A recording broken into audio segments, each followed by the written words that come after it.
I would vouch for NCERT. Only NCERT. Read only and only NCERT as far as books are concerned.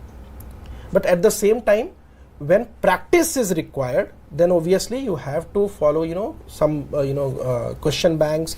If you are studying at Akash, so obviously you have got so many questions on each and every topic to solve for.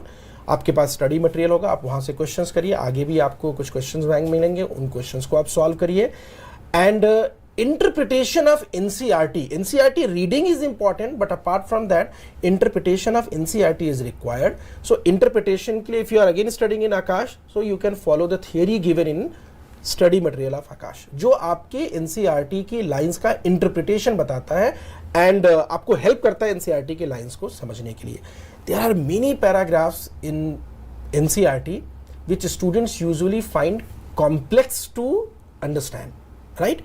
अब अगर वो complex आपको feel हो रहा है तो obviously उसको समझाने के लिए आपको कुछ दूसरी लैंग्वेज का इस्तेमाल करना पड़ेगा, जो कि आकाश के स्टडी मटेरियल में मिलेगा. Apart from that your teachers will be able to explain all those things.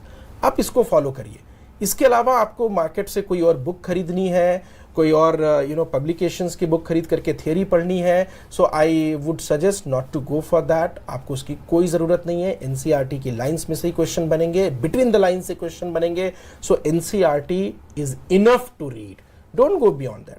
बस क्वेश्चन अच्छे से सॉल्व करिए, प्रैक्टिस बढ़िया करिए एनसीईआरटी बेस्ड क्वेश्चंस की, और खूब सारे टेस्ट लिखिए. You will be sorted for your NEET preparation.